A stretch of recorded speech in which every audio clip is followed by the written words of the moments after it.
সুপ্রিয় দর্শকবৃন্দ, আসসালামু আলাইকুম। কেমন আছেন আপনারা? আশা করি আল্লাহর রহমতে ভালো আছেন। যদি চ্যানেলটি ভালো লাগে অবশ্যই চ্যানেলটি সাবস্ক্রাইব করুন, পাশে থাকবেন। প্রতিদিনের মতো আজকে আপুকে আমার চ্যানেল হাজির করেছি। মিডিয়া কি কারণে আসছে সেটা আপনাদের শোনাবো। আসসালামু আলাইকুম আপু। ওয়ালাইকুম আসসালাম। আপু ভালো আছেন? এই তো আছি ইনশাআল্লাহ কোনো মতো। আপু কি বিয়ে শাদী বসবেন? হ্যাঁ। আগে বিয়ে হয়েছিল? হ্যাঁ, আগে বিয়ে হয়েছিল। ওই ঘরে কি ছেলে সন্তান আছে? হ্যাঁ, আছে। কতদিন ধরে স্বামী ছাড়া? ৩ বছর। 3 বছর ধরে স্বামী ছাড়া। আগের স্বামীর সাথে ডিভোর্স হয়েছে? হ্যাঁ।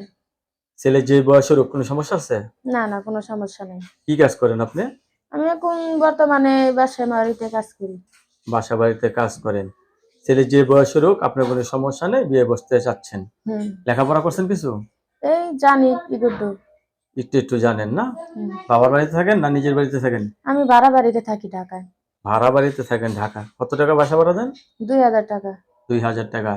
দর্শক, এই আপুর কথাগুলো শুনলেন। আপুর স্বামীর সাথে আপুর ডিভোর্স হয়ে গেছে। সে নতুন করে সংসার করতে চাচ্ছে। ছেলে যে বয়সেরই হোক আপুর কোনো সমস্যা নেই। ঠিক না? হুম। ধন্যবাদ আপনাকে আমার চ্যানেল সময় দেওয়ার জন্য। পরবর্তী একটি ভিডিওর জন্য অবশ্যই অপেক্ষা করবেন।